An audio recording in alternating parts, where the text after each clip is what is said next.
that I'll likely end up leaking later.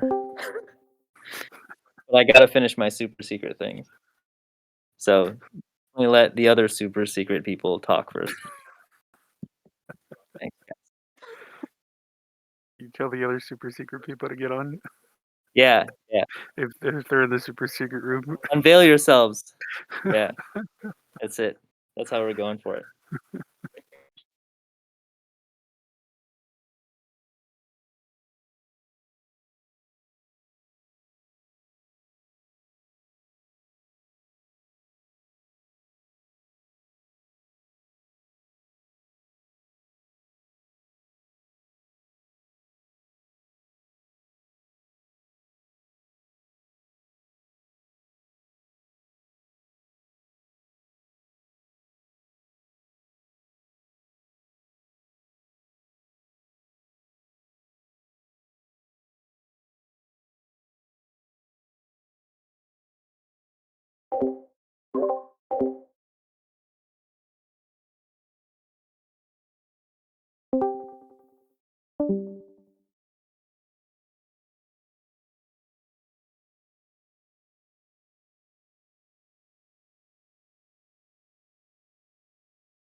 Just curious, anybody here looking for, like, keeb updates specifically? Not that that means anything, but just curious.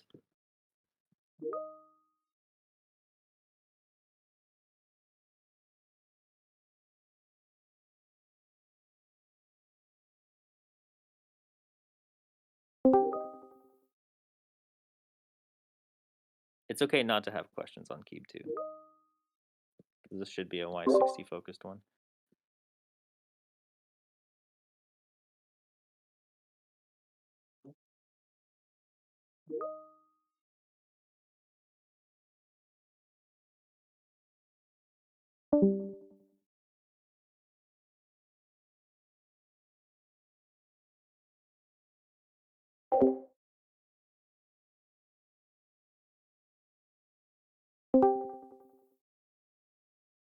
Solsky, are you saying are there any as in, like, there are leaks? Or, like, are there any as in did you wanna ask a question?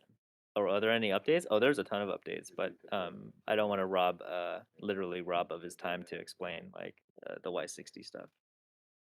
Um, the longer this goes on where I can focus on doing the super secret thing, I think the time I get back later on, um, would enable me to share a lot of really cool things, so, yeah. Give me, like I would say give me, like yeah, if I get, like, half an hour, then I will, like, happily share what I'm doing, which I think would excite people too.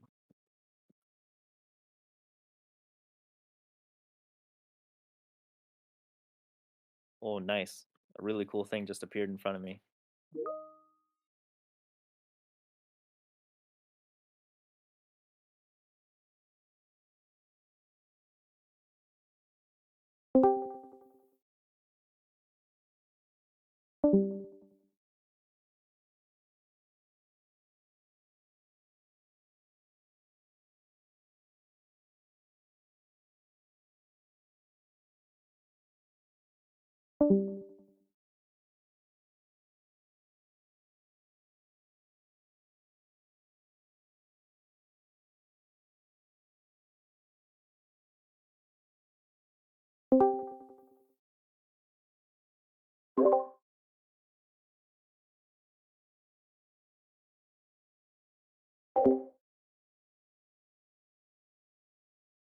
Hello.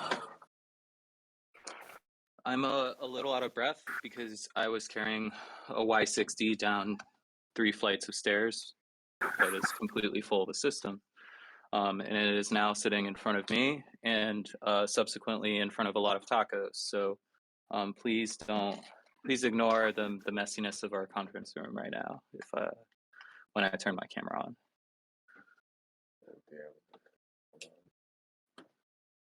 Who is King? Are you in here? Yeah.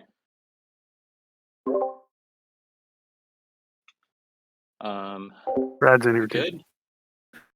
Okay, so how? We're fine. I think most people. I asked the general question about like Y60 and keeb stuff, and there's just a running list of Y60.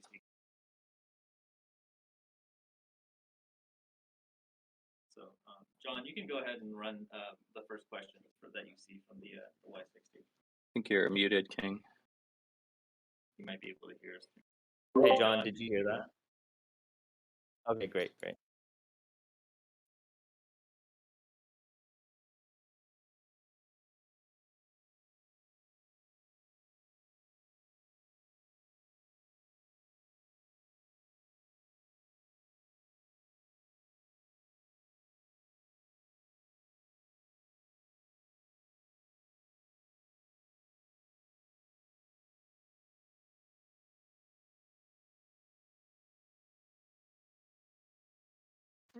I don't Yeah, think sorry, I have I'm access to the. I'm checking through some of the questions. Yeah, Doobie had some questions about the basement of the case.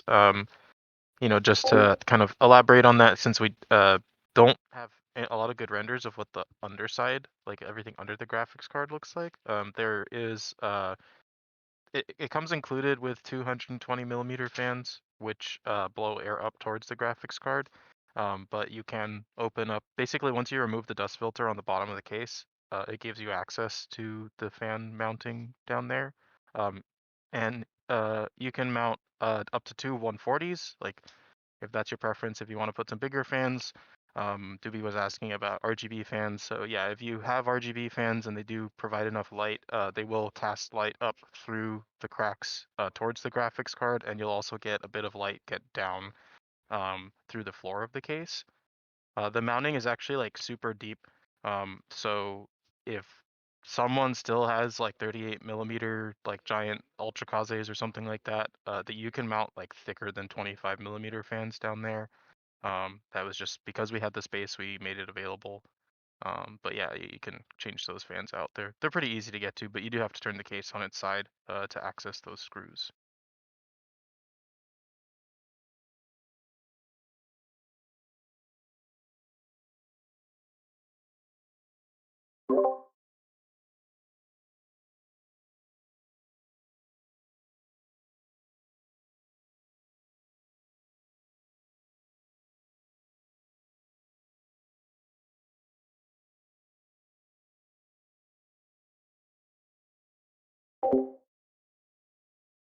Sorry, Discord was giving me pop-ups before I could click on anything.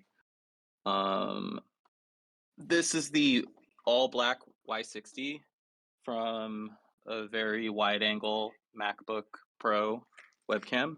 So if it looks a little odd, don't be alarmed. If anyone has any specific angles they'd like us to show off, this is a fully built system. You can see the glass is completely removed from all 3 sides, and it's still completely standing and strong. You could see that the perspective on the case, as you wrap around it, completely changes and is unbroken. So you get all those really great Instagram angles and really get to show off that graphics card and all the components you really want to show off. And in a much more orderly way than traditional cases have been doing it.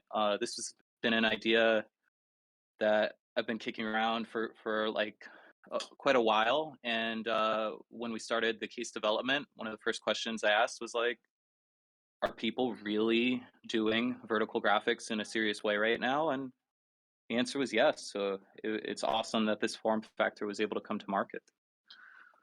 If there are questions, I can't see them because I'm holding the camera. So John, is anybody asking anything? All right.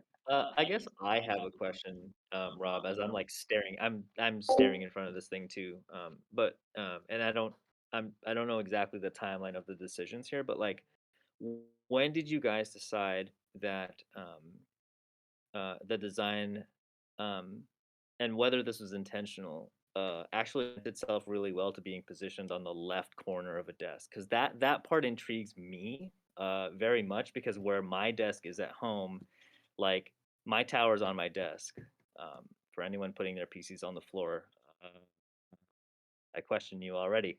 But so my tower's on my desk on the right, but where it is in my house, it's like it like shuts me out, and I can't see people coming over from like the next thing because the big tower blocks me out. And so it really intrigues me to have a case that is attractive from the left.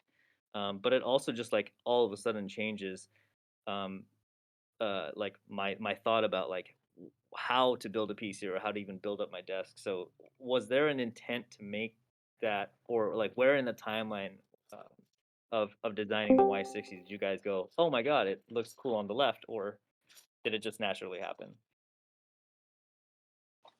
So what we did was we started with like a list, or two lists really, and it was what's in and what's out. What is a modern reflection of a desirable gaming PC, and what is kind of 2 years ago's idea of a desirable gaming PC. And so, like I said, the first thing was really vertical graphics. Like, it seemed like every case over $100 accommodated vertical graphics in some way, but they didn't design the case around a vertical graphics card. So you were starting with a compromised experience. Um, Basically, if you spent more money on your computer to do vertical graphics, you were in a compromised situation because you were injecting vertical graphics into a case that was designed for horizontal graphics. And so in a lot of ways, this is one of the first real cases designed around having vertical graphics. We knew that we wanted to build the riser into the floor of the case. A lot of cases that you end up putting it up a lot higher, which means you start to block like your liquid cooler, or if you end up spending money on RGB RAM or a really gorgeous motherboard, you're blocking a lot of that.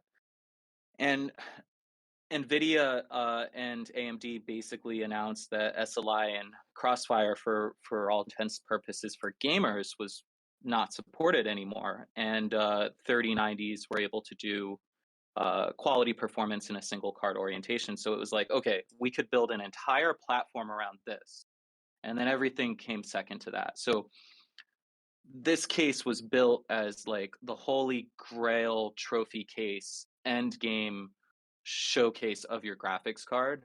And then it was, how do you actually get to do that? So the first thing after doing vertical graphics was, let's make the view of the graphics card completely unobstructed. Anyone who's been on Build a PC or PC Gamer or Hardware, any of the subreddits, or if you've been on Instagram or TikTok and you see those super crazy RGB builds, especially in an 011, they're actually like taking this part of the case out because it's obstructing the view of the vertical graphics card. And we were like, let's just chop it off. Let's chop it off and make 3 sides of glass. And then the next step was like, okay, 3 sides of glass, and then there can't be anything in between here. So it's got to be like completely like gravity defying in order to give the best view of that graphics card. And we ended up doing that with a ton of like that was a huge risk. Like when we built the first mock-up, we 100% thought it would just collapse in on itself, and it didn't. So from there, it was like, okay, we get to make it so that if you have it on your right side, it's looking really good from the right side, and your IO is actually pointed at you with the 45 degrees. You know, a lot of people put the IO on the front of the case, but that is not how you reach your computer. And when we put the IO on the 45, that was like, oh, this is like an ambidextrous case. That if If it's sitting next to you like this, where I am here, 45 degrees right here, aimed directly at me. I have my keyboard here, my monitor here, computer on the left here. And then if it were on the right side, which I don't know how to just show this to the camera, but again, 45 degree down here, I'm over here, typing over here.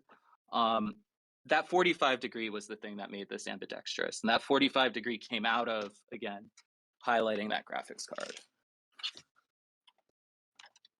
Yeah, it's cool to see that as kind of like a bonus thing because it really does open up my mind to think, oh my God, let me change like how I want to or where I want the PC. Like maybe I just want to say hi to people faster now too. So it's like It's totally why we did that too. Is okay. I think you got to mute a super bad echo. So I've been at this for a long time. I'm 31 years old, and I started working in the computer case industry at 14.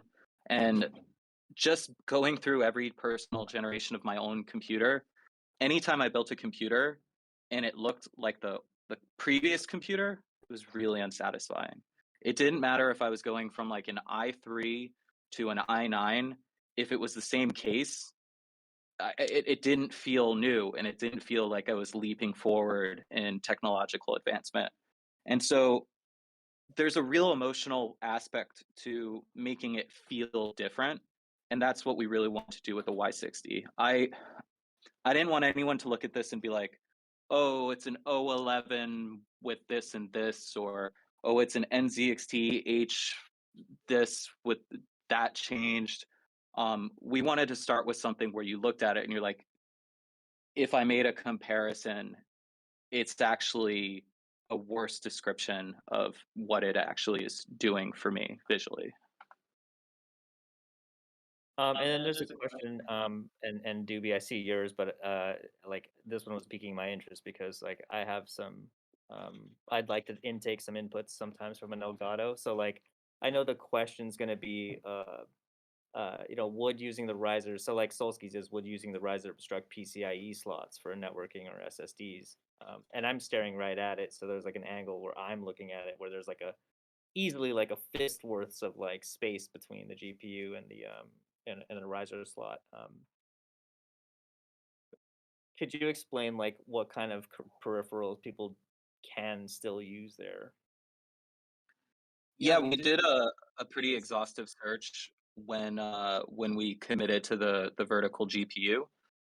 We made sure that there were 4K 4K capture cards, that there were 10 and 40 gigabit half height cards, and Thunderbolt ports, and all the sort of things that you might want in a PCI Express package. We made sure that there were half height versions available because they just didn't need to be a full height thing, and it didn't make sense to make a whole chassis around the idea that you might have 7 slots worth of full size PCI Express cards when really you were only ever getting a graphics card that big, and you're only going to have one.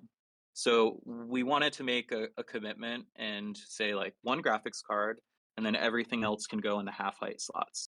And to our knowledge, everything that you could get in a full height, you can get a version in a half height. So this shouldn't be any issue of like functionality. And with Thunderbolt finally starting to catch on some level, and USB 4, those are actually able to do a lot of what the PCI Express cards used to do, and you can do that just through a cable input. That's awesome. Yeah, good question, Solsky. That actually answers one of my personal ones too, because I use Elgato all the time. So back to Doobie because you asked this too. Do you guys happen to know the height of the MOBO in that specific system right now? If not, what MOBO is it, and can I look it up? Are we selling you on this exact system right now? This is the best marketing campaign Gigabyte has ever had. I've never heard desire for Gigabyte products like I've just heard today. Brad, do you know what motherboard's in here? It looks like a Gigabyte Aorus something.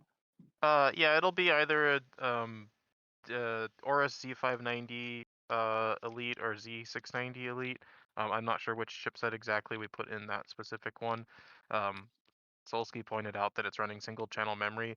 That was because the board that we grabbed to put in this system actually has a, a dead memory slot in it. We found out like after we put it together for CES. So Like we you just can moved it still see over. it's open. We Yeah, did so we try. just We we did moved it try. over to just to get it so that it would turn on and look pretty. But yeah, that particular board, of no fault of Gigabyte. We throw these boards around a lot, and it happens. But yeah, in terms of size, for motherboards, the case is aesthetically designed around ATX motherboards. So standard ATX, that's like 12 by 9.6. But it will accept eATX boards up to 10.6 inches wide. And the board will kind of like stick out past the grommets a little bit, but because the grommets are mounted at a 45-degree angle, like behind the board, you don't actually cover up the hole. So you can still run the 24 pin kind of around the back of it if you have one of those larger eATX boards. But yeah, ATX will fit, and then of course anything under ATX. So if you have a micro ATX board or an ITX board, of course there's all the mounting holes for that if you want something smaller. We lost the camera.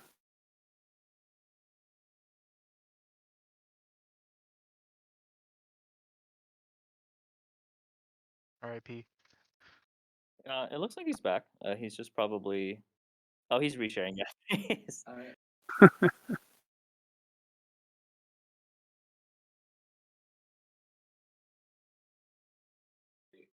No, but I could be your mic, I guess, if you wanted to, because I still have my laptop. He's trying to do things with his iPhone. It doesn't let me have both. I can't phone and laptop at the same time on Discord, unfortunately. Let me just switch to phone then. Phone's got a better camera.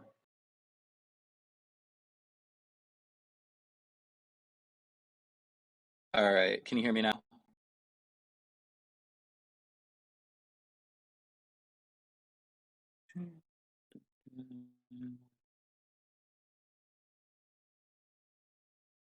Ciao. All right.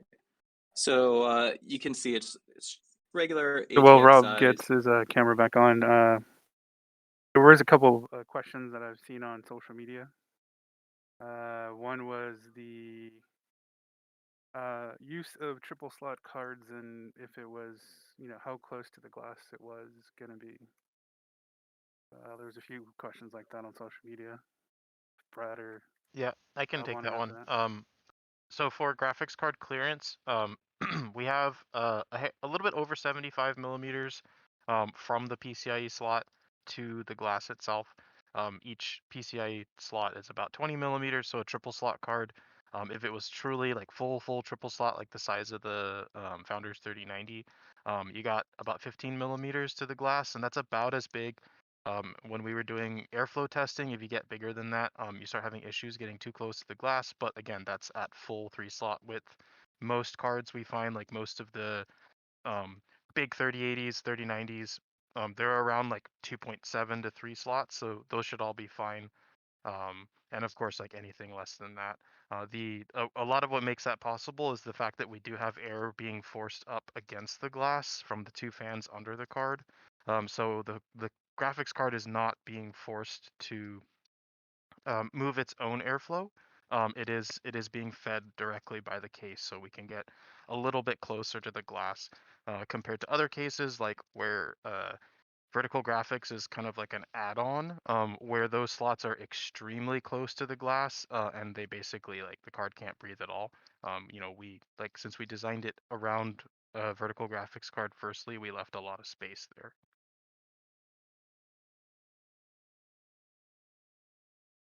Cool. Then another question that I saw, I think today, was people were asking about Thunderbolt 4, if it supported it from the case itself, essentially. So in terms of like front panel ports, that would have to be something that would come later, right? Once the standard is like heavily adopted, then people will start to produce front panel ports for the new standard. If you actually look, like even Thunderbolt 3 doesn't have a front panel port that's standardized. So it's kind of like up to the motherboard manufacturers to create a Thunderbolt 4 standard header, and then the cases can follow suit by creating a header for that. Otherwise, we do expect for there to be plenty of rear panel Thunderbolt 4 products coming out once that standard is it reaches desktop basically. But yeah, for front panel, we'd have to wait for the motherboard vendors to start following that standard. For now, it's USB 3.2 for the high-speed port on the front.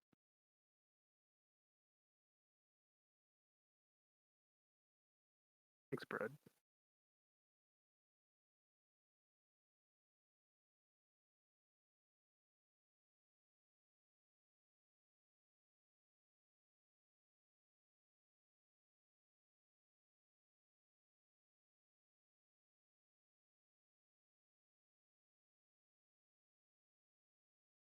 One thing I can do is show you guys the rear side. I'm pretty sure no one's seen the rear side of the case, which I think.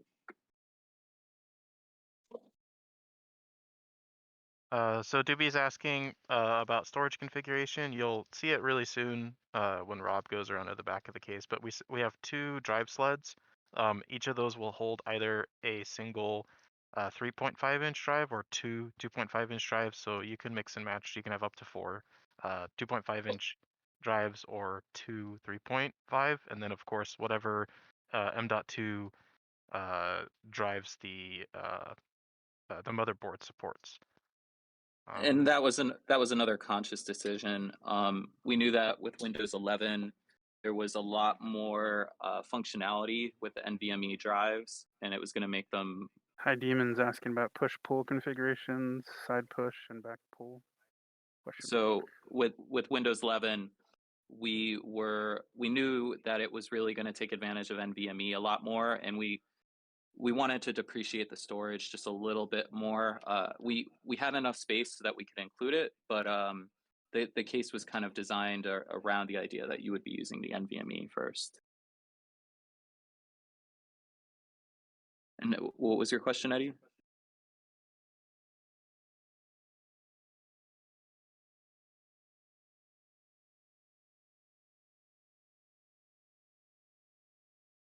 Push pull in regards to like the case pressure, like is it a negative pressure or a positive pressure?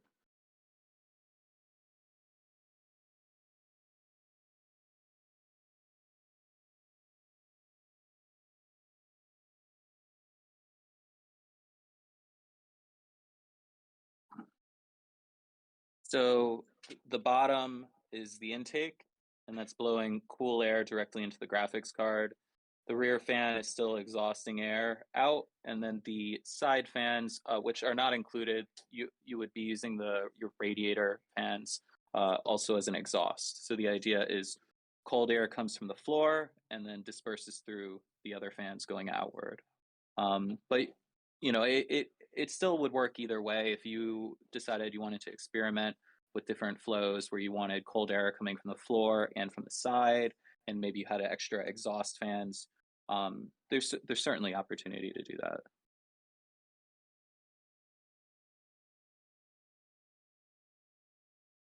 that. Probably can't turn it on just now because I don't have an ATX power cable on hand, which sounds like the lamest excuse imaginable for like a very large computer manufacturer. But the room is literally full of keyboard switches, caps, and tacos that don't have any ATX power cables. I was going to add for airflow, the main thing is that we need to make sure that there is enough negative pressure in the case to ensure that there is air flowing up across the graphics card. So if you wanted to run your side-mounted radiator in as an intake, that would really only be recommended if you also had fans on the top of the case being exhaust, so that you're still overall set up as negative pressure to make sure that that air flows up across the graphics card and keeps it cool. We did have an interesting comment from Steve Burke about if you had those fans set as intake on the side, that they would like ramp air off of that corner glass and into the graphics card. So we'll probably be testing that out to see if there's any credence to that.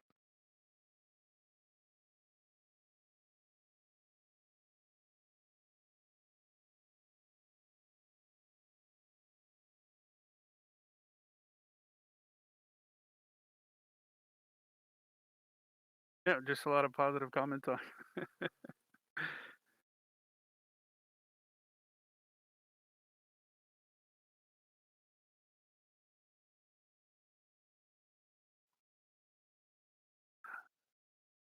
How many fish can you fit in the Y60? 60 liters. So, like, how big of a fish? Yeah, what's the formula for how much water a fish needs? Well, the only fish that are compatible with it are Saltwater, FPUs, freshwater. fish. Oh, that's right. We fish, only fish processing units. Flounders edition only. Yeah. Flounders edition only. So, I'm working on a compatibility list, and I'll have that out at launch. Don't worry. Clearance or airflow from the bottom of the case to the table. 1 finger. I think, Brad, what's the official measurement of the feet? Solsky asks what the clearance for airflow from the bottom. Yeah. It the should case be to the table. 15 millimeters, so basically a finger width.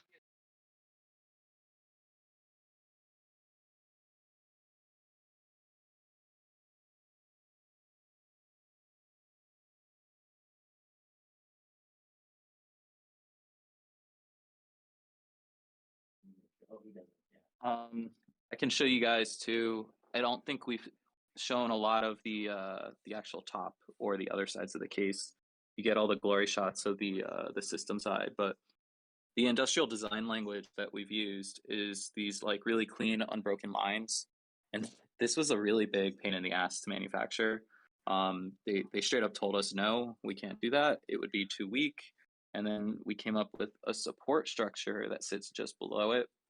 What's really cool is that normally something like this would be manufactured in plastic, but this top piece is stamped steel, just like the rest of the case. So all the accessible parts by hand are steel when you're touching them. Even down here, this floor is steel. And then it's supported with a plastic structure to give it that super clean, unbroken, kind of trippy lines. And then if you wrap around to the other side,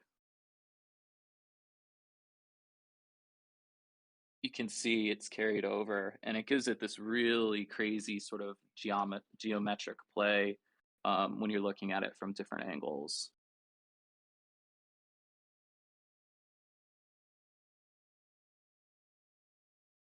To answer Doobie's question about the airflow, if you had a top-mounted 360 radiator, we do believe you would still have the best overall system performance by having your side-mounted 140 fans as exhaust. Again, to maximize the amount of air that's coming up across your graphics card, because the 360 rad is already going to do a really good job of cooling the processor. And if you were to mount side fans as intake, you may get a bunch of air shortcutting the graphics card and just going up straight through your radiator. You'd probably get a little bit better CPU temperatures, but because you have a 360, you're probably not too worried about that anyways. And you really want to maximize graphics cooling. So I think that as just having those side fans as exhaust is still going to be better, but it'll take 10 minutes to flip them around. So we'll be putting together like kind of a thermal guide for our reviewers to let them know what to expect when they get their media samples, and then we'll likely be publishing that guide on our blog so that people purchasing the case can know what we found when it came to best practices for airflow.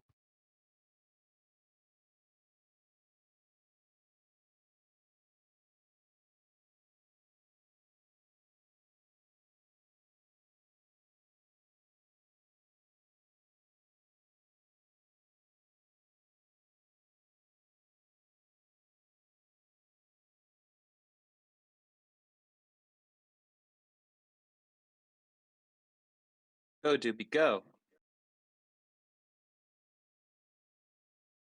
Aw.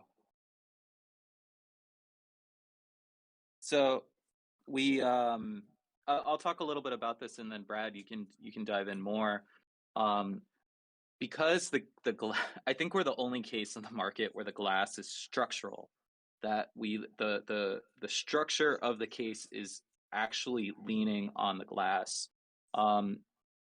And on top of that, I told engineering, like, hey, there should be no bezels. Like, I want to see this angle on the floor. We put like crown molding on the floor so that it can really accentuate the build. We should not block that with the glass. So we couldn't hide any support structures on the bottom. We do have a piece of steel that runs in the glass on the top that connects these ball joints in. But Brad and our engineer Alex came up with this really incredible solution down here. Brad, do you want to go into it? Yeah, sure. So the two big glass panels, the main one on the side and the one on the front, those have kind of like there's just a little ball and socket mounting. So you undo some screws on the side and then pull at them, and they'll just come out. And the corner piece of glass is actually screwed into the case. It's hidden in that little channel that Rob is looking at right now. When you remove the other two pieces of glass, you'll expose the screws to mount the corner piece. So yeah, Wingardium Leviosa, remember, swish and flick. And so we needed to make sure that that piece of glass did require some tools to remove, rather than having it just pop out, because otherwise it's a smaller piece, and it would be really easy to bump it, and have it kind of like fly out of the case. And also the fact that it is structural. So if the case is sitting on your desk for display, there's no problem not having that piece of glass. But if you're going to pick it up and move around, and especially if you're going to like pack it up to ship it somewhere, we do recommend you put that piece of glass back, just because it kind of keeps everything more rigid, keep the case safe. And one of the things that you did with the these plastic pieces, what are these doing down here? Oh, those are the catches for the main pieces of glass, just so that they have something soft to bump into, so that they're not just like slamming into the bottom of the metal channel. Yeah, so it helps it keep a snug fit when the glass is installed, but also allows it's kind of like a bushing for the glass. With all that support being on the glass, we wanted to make sure that there was some sort of relief, and these are really cool solution for us to get this like wedged in look, so it looks completely clear all the way around, and give it structural support. Maybe I don't know if you guys want to see the very first mock-up, but just to see how far this case came from, and you get an idea of what we started with. Like, what was the first jump that we took into the Y60 world? I can do that real quick. Did we get to stack it on top of this one? I think Brad would be very unhappy if I stacked them. It's nice though that it's like a completely empty version of this, so, and it's white, and I just realized it was there too, so. And this is a treat. None of us really look around at what's in this room. There's like 15 secret things in this room. And I just realized that was in it. There we go.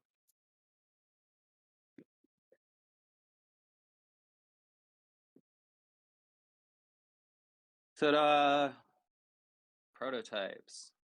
So you can see that the case was really very well figured out from the very early time. We knew that we wanted this bezel-less glass going for a completely unbroken look from glass panel to glass panel. You could see the recessed chamber is in here, and there's no bezel down on the bottom. That shows that crown molding on the floor. It was a really big adventure to figure out what kind of hole design we wanted to use on the grills. This is basically what we were using on the Revolt, and so this was our placeholder design. But for the most part, not so much has changed. The concept was here.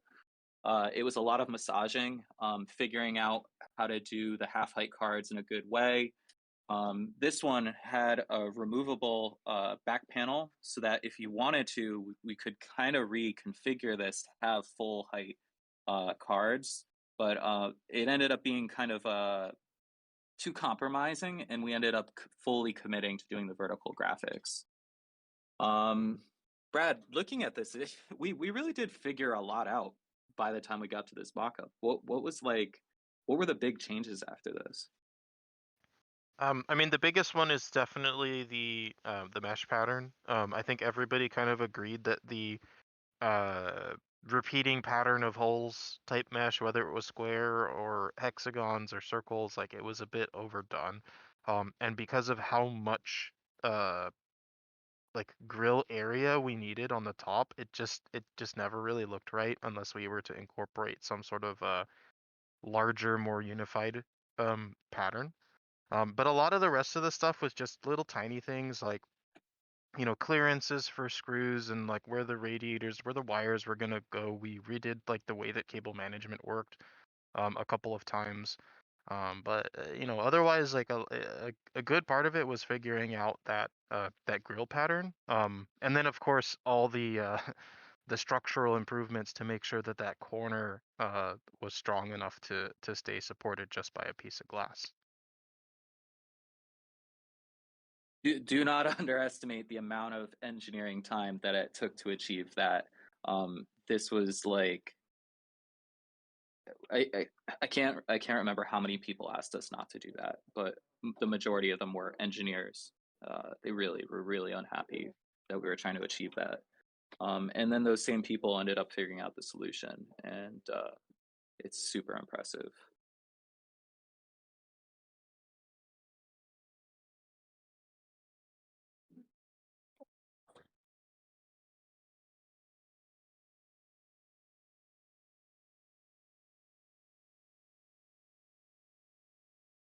I would say another thing that we spent a lot of time on was how we were going to do the colors. Because if Oh you yeah, notice the white, the prototype is completely white, so the interior is white and the exterior is white. But that you know, for the final version, the white case, the motherboard tray and the floor are black, but the exterior is white. And that was to help kind of like bring out the colors of the components themselves, because if you had the all white case and you did not have one of the like unicorn all white motherboards that get made every other generation, it doesn't look as good versus if you have the black motherboard tray and then you can kind of let the components stand out a little more. there's also something to be said. Like I worked at NCXT when they were making the Phantom, and that case was the case that introduced white to the world. I'm pretty sure the Phantom was the first case to paint the interior, and it was one of the first cases to really make white a thing that could happen. And the reason it did so well was it used a lot of black. That white inherently has black inside of it. There are shadows all over the case in ways that you can't control. And so anytime that you bend white, it's going to get a little darker. And anytime you cut white, it becomes black.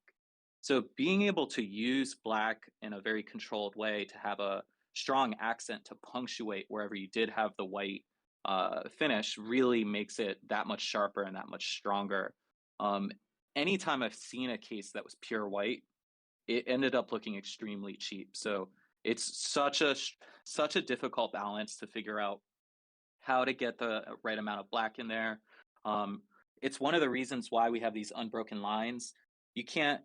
It's maybe a little harder to tell on the black on black version, but the way the black is shown on the white case on the outside is just in these unbroken lines. And so that there was that like really delicate balance of making sure there was enough contrast and there were enough accent colors, but using them in a way that is very different. Most people are used to circle mesh or hexagon mesh patterns, or, you know, we were doing this square pattern.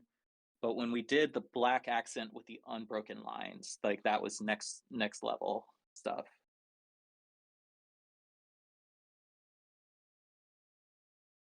And if there's no more questions, I think we can maybe move on to keeb talk. HG10.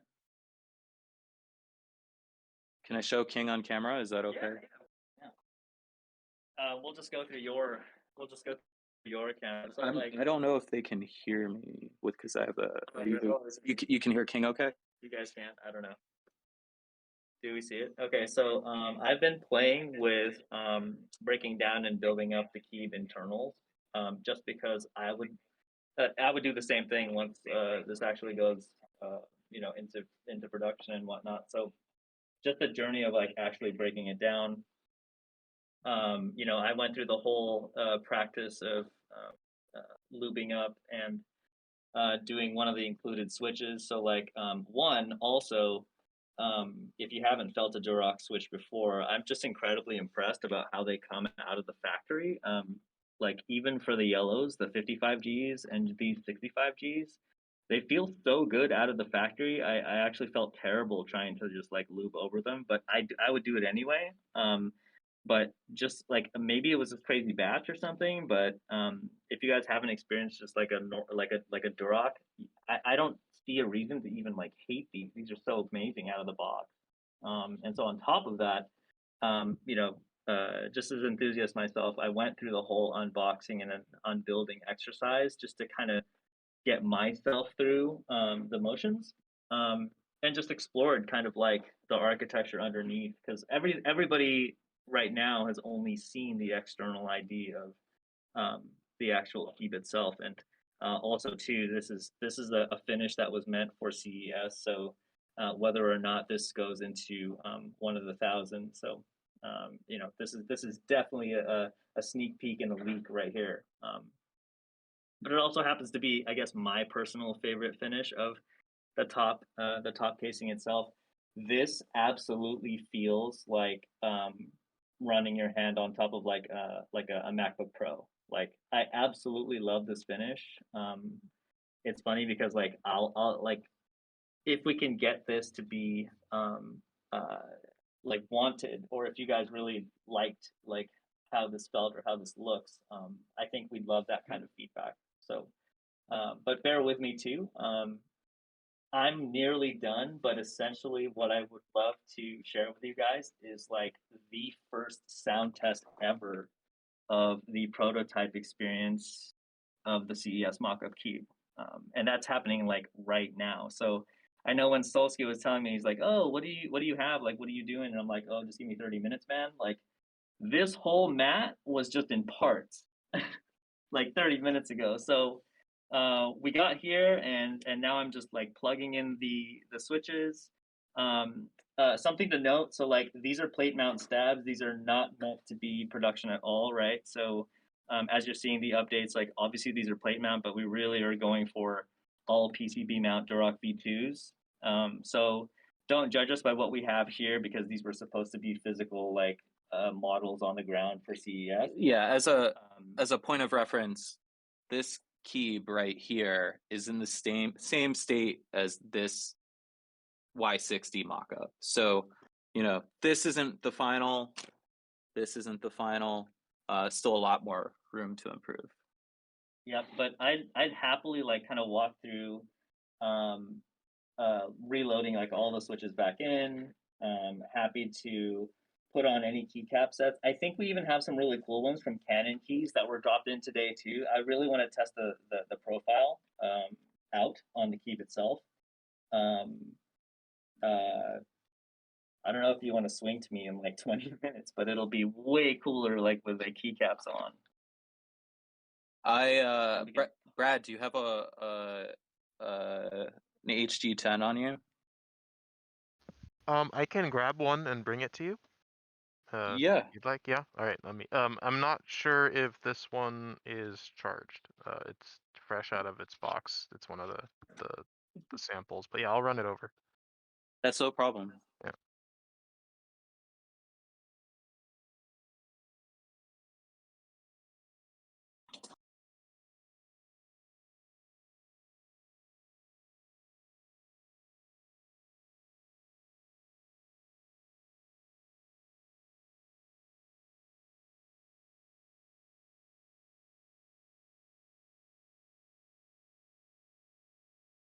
Does anybody have any questions for the Y60 keeb or the HG10 that we can field while we're waiting for that sample?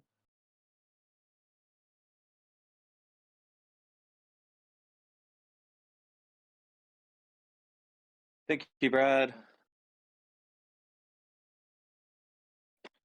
So the HG10 is probably the product that will be hitting the store shelves first.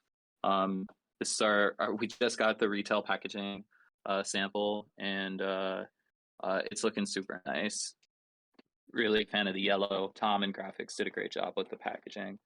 You could see that this is meant to be a no bullshit headset. Like I'm gonna run through the features, and there's a certain amount of like maybe over elaboration that goes into packaging features, but the concept of the whole headset was like, just give me a headset that sounds good, that has a good mic, that feels comfortable, and that for all intents and purposes doesn't try to do anything more than that. And so resulting in that is the 30 hour battery life, competition grade 2.4 wireless signal, 40 millimeter drivers for good bass performance. And inside the cups, we've actually put sound deadening in the cups to reduce the reverb, which makes the bass even tighter. Vegan leather cup plush. The mic is detachable, and we did it in a matte finish that's gray, and it has charge and play functionality. And so all those things we consider to be the bare minimum essentials for a really great $100 headset.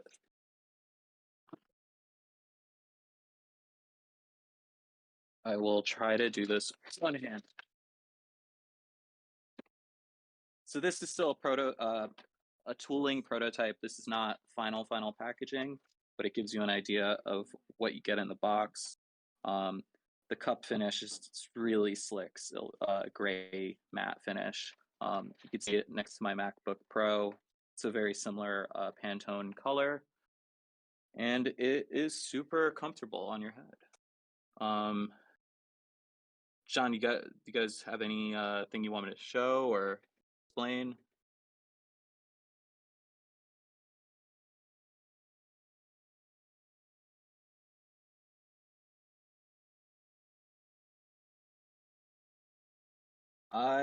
That was kind of broken up on my side. I don't know if that was me or if that was you, but I didn't hear that.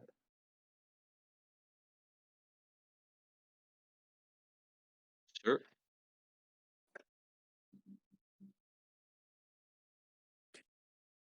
So it's made, it's got an all metal construction on all the serious hinges and everything. Super strong, super flexible. It can adjust to your head very easily. It stays in place. Memory foam inside the vegan leather. Super cushy. Removable cable down below with the removable mic and the controls. Yeah.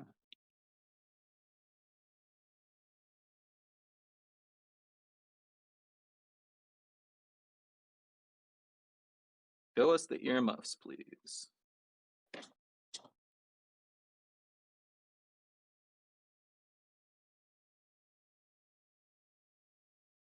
I gotta take. Yeah. But I can demo it.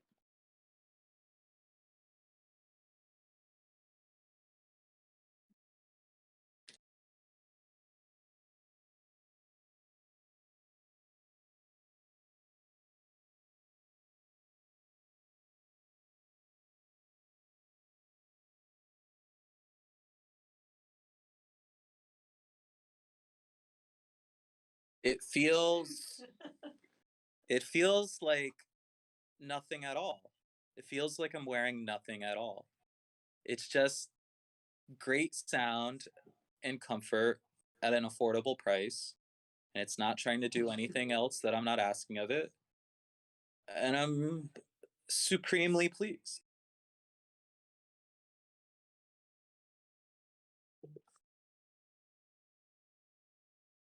What was that?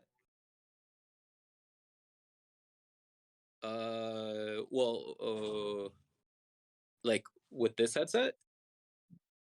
Yeah, so it's not connected right now, so I couldn't demo that. But I have a 3-story townhouse, and I am able to go all the way from with my computer at the top down to the garage, and it stays connected.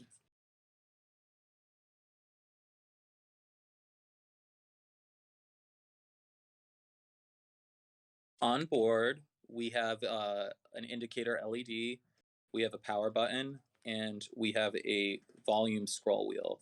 And one of the things I like about the volume scroll wheel is it's not loose. Like you don't like wipe it. There's an actual like force that you have to push to it. And it makes it feel like it's like kind of oiled, and has a certain amount of tension to it that just feels really nice. And then on the other cup, we have the microphone mute button.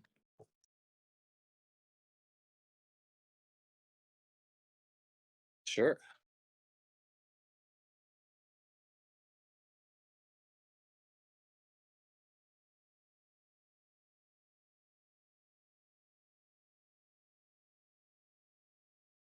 So the microphone is also gray, unidirectional, totally flexible. You can get it angled exactly how you want it, and it's all good. Also, the noise isolation is extremely good. It's very difficult for me to hear you. I have the Discord playing on my phone, so when this is on, it blocks out like the majority of the sound. So again, we didn't want to try to put like noise canceling in here because at $100, it's really difficult to get something that is actually like useful and comfortable. And you saw I have like AirPods Max here, and like there's no way that we could make something at $100 that could compete at the ANC that the AirPods Maxes are able to do. But what we could do was make sure that the isolation on the cups was really good, the memory foam tight on your head, and the cups themselves, like I said, have noise dampening inside them, so you get the reverb protection, and you also get an additional blockage of sound trying to come in.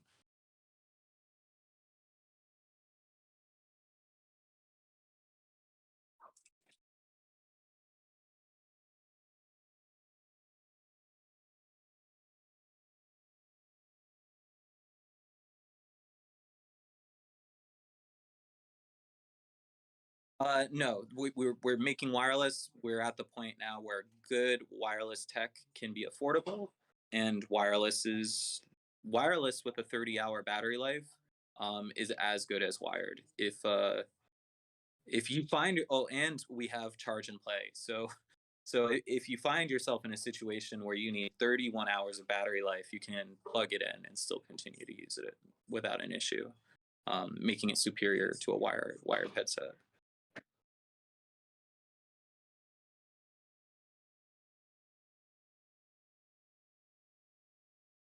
My favorite feature of the headset. My favorite feature of the headset is actually the noise dampening that we put in the cups. You've heard me say it a bunch of times. This was something I kind of railed over. The initial mock-ups of the Eclipse headset, they sounded a little tinny. The bass sounded a little sloppy, and that was because the bass waves inside of the cups were reverbing. And so if you cranked up the bass, it didn't sound good. It sounded sloppy. The fact that we added that noise dampening inside of the cup, at home I have a pair of $1,000 Fostex. It's nowhere near the $1,000 Fostex, but it has taken steps to be closer to what those Fostex are doing to be worth $1,000. And a lot of that just comes from heritage knowledge about what goes into good sound, what goes into quality design, and I'm really excited we could bring those details in at $100.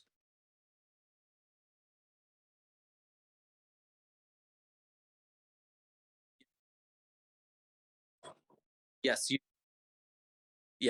can play and charge the entire time, no problem. And a lot of the other headsets we looked into, their play and charge functionality was kind of weird. Like you can plug, if you were charging, it wouldn't do wireless for some reason. And we knew that if you were charging, you might not be near the thing that you wanted to be listening to. So like if you were using this with a console or your desktop PC was like far away and you wanted to charge with like a battery pack, you couldn't do that on our competitors' headsets. But with ours, the sound is wireless the entire time that you're charging. And I think that's a pretty big feature for the charge and play. It's not just charge and play, it's wireless charge and play.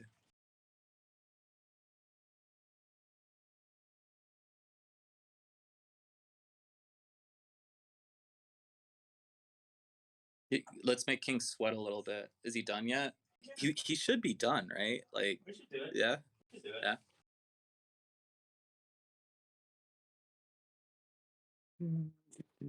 You guys are funny. So what I'm not going to do is reinstall the scroll wheels because I mean we all just really want to get to the cool keycaps and like the initial first tap, of course, of any of the keys. Wait. Does that mean that the scroll wheels are user replaceable?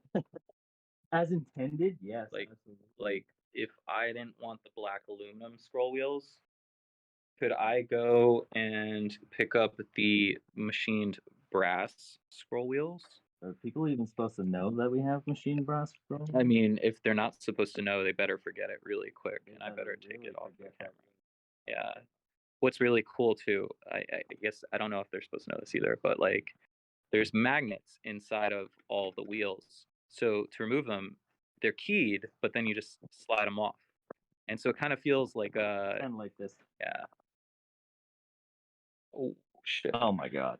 Hey, this is cooler by itself. Can we just sell a little Can we capsule sell like a thing? fidget Like, spinner? yeah, is like this a fidget a- scroll wheel spinner? Yeah, this is it right here. Because I could just carry this around and be like, you know what I mean? It makes an AirPods Pro case look like a pile of crap. It's like, oh, this one has the key. Okay, Yeah. no, this one has the. This is actually the other end. This is the end I never took off before, by the way. That's This is it. This is how I have to put it back in. fresh. Yeah. So this is what the capsule looks like.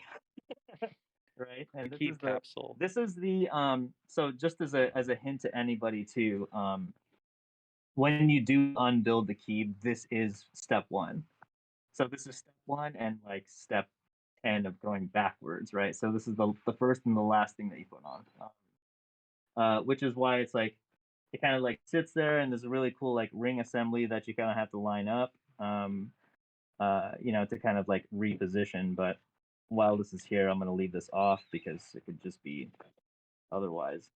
I guess what we're going to do is we could demo kind of like how we intend it to appear or to come out of the box. So come out of the box, you're presented with this, and you know, we want to present you with an experience of like actually putting in your switches yourself. So you know, when we get to this point too, it's kind of like you're provided with a bag of switches. It's not a Ziploc, I promise. This is like from my drawer home in the kitchen.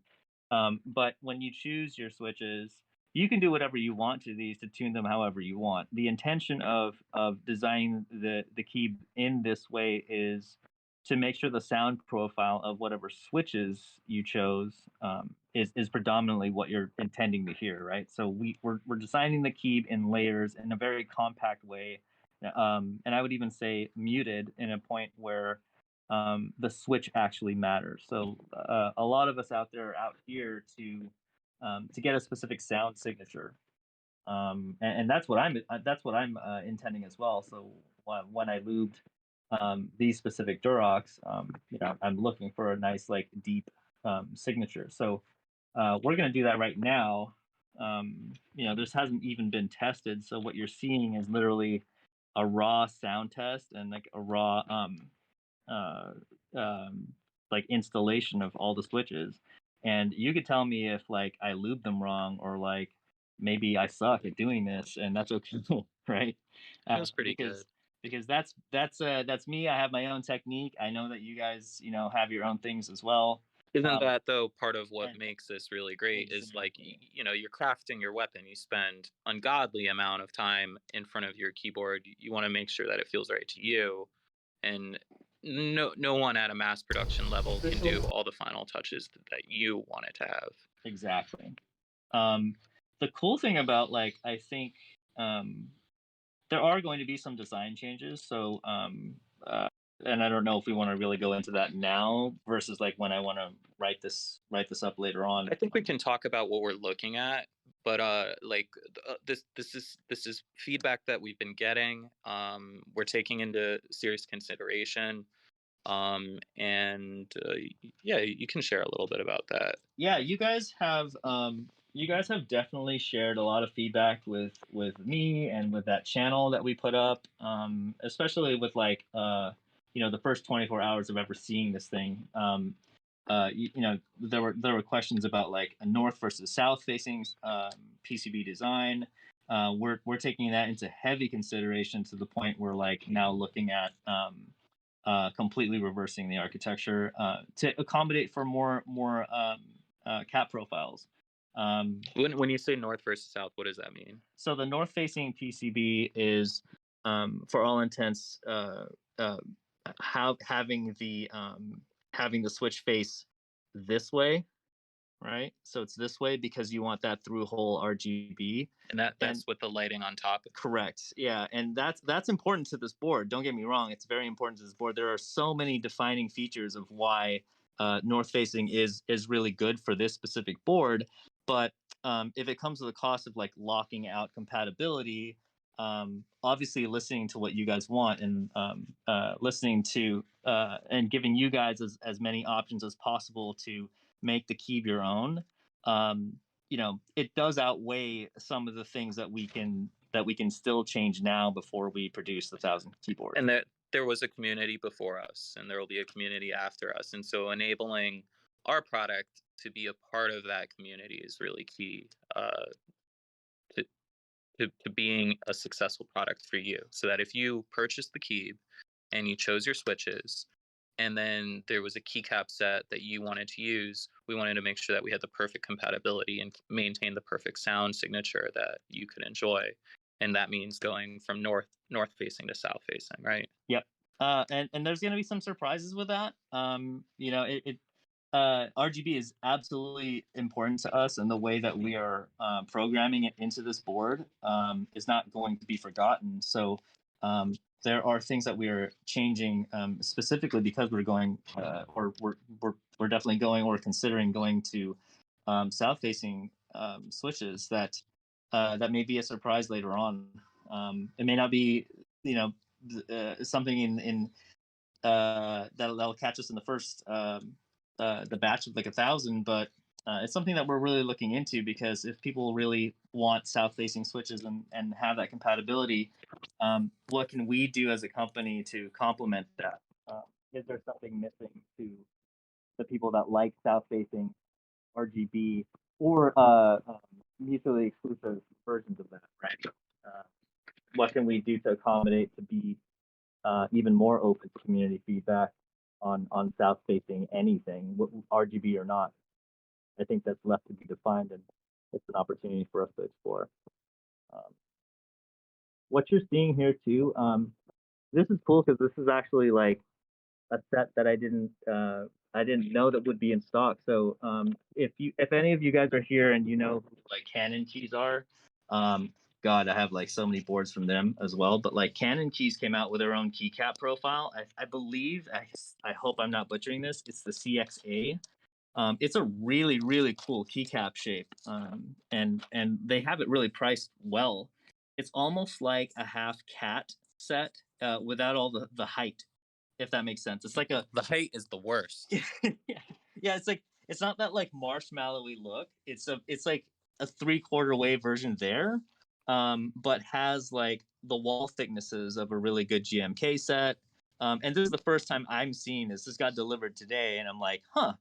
How would this really new keycap set look on the keeb? So, again, not many people even have seen this, let alone this. So we're gonna go and put that together now and just kind of see, does the combination of both sound good, right? And I would imagine this is the only place ever in the world right now where you can see that. So I'm gonna go and quickly plug these in, and then I'm gonna go to the most important keys, of course. everywhere that there's a stabilizer. Again, forgive us for like the plate mounted stabs. Again, this was for the CES prototype.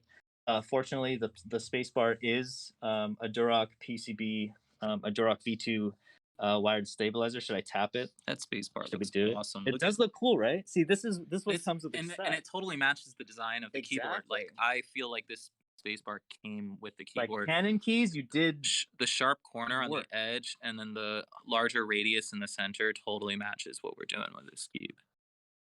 So this is without any surrounding keys, but like I just tuned this, so like It's fresh. bear with me. Yes, so it's feeling pretty fresh, dudes. I don't know if the mic is picking up like the way, you know, this is just an iPhone.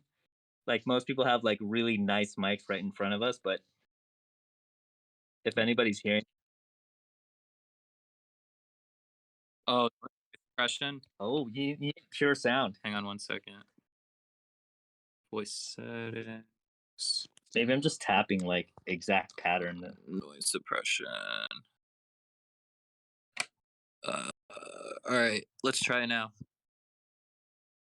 All right, ready, guys. Isn't that what everybody wants to hear?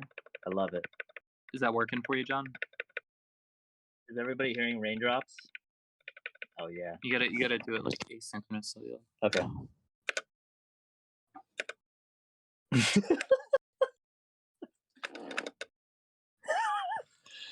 So that's a pretty good tuned stab, I must say so myself. It'll only sound better when I have a full keycap set on here. Then I'll go do some like monkey type or something for you guys. But yeah, like I'm hoping that like, are there any questions now? Like we're happy to answer this. Like I'm literally just plugging in switches. So is there anything that you guys want to ask about keeb specifically? Yeah, we probably only have another 10 minutes before we're gonna have to run. So if anybody has questions, we'd appreciate them.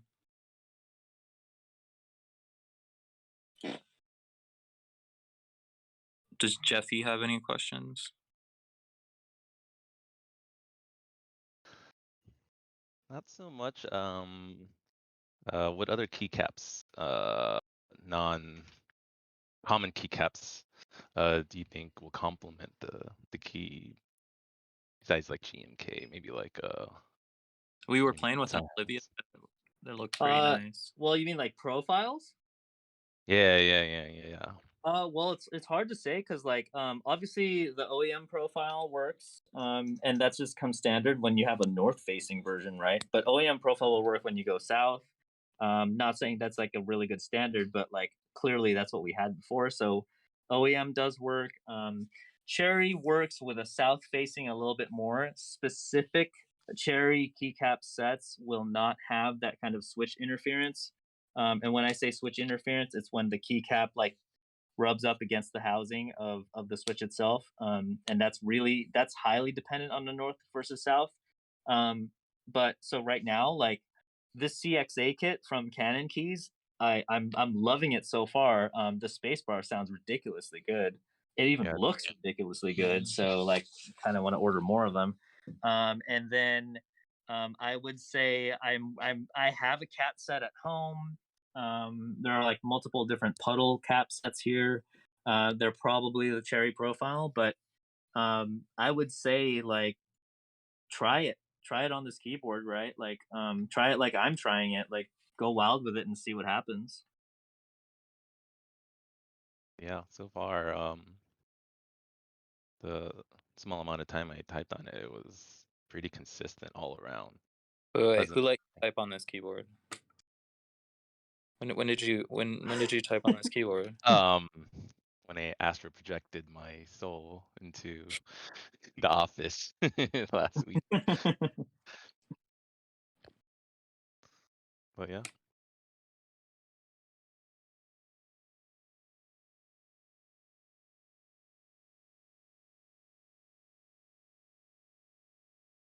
Yeah, I think maybe we'll give a full sound test on the next town hall. Yeah. But I think maybe we can show one last reveal, which is maybe we want to show them that other finish. Ooh, we probably should show them. I don't know if we're allowed to touch it though. I think we need the official handler.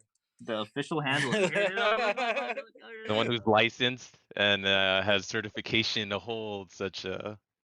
There we go. Oh, right onto it. Oh my god, guys, what are we doing?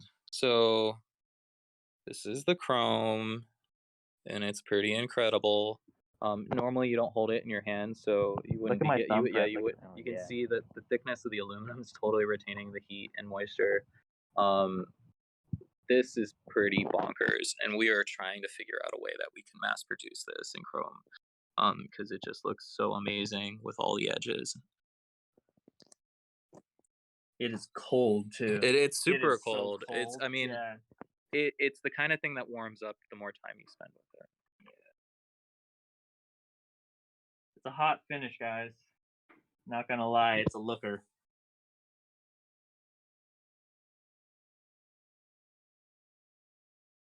We will. We we have a beta iBuyPower microfiber cloth we've been testing, and we're looking at ordering a few more exotic microfiber cloths to use as a sample. Maybe we could get that Apple, what is it, the $20 microfiber cloth that they're selling. Start to look at that. Ooh, ooh. What are we thinking? What are we Polished thinking? brass guys? on Yeah. chrome.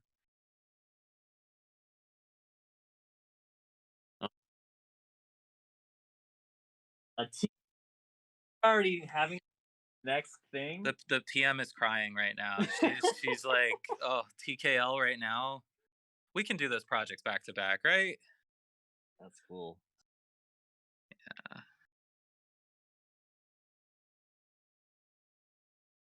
Yeah. No comment. We got a no comment. Is that chrome on chrome? I think we can. Yeah, this one got manhandled by me all day in meetings. Oh, he's polishing it with a shirt. There. Oh.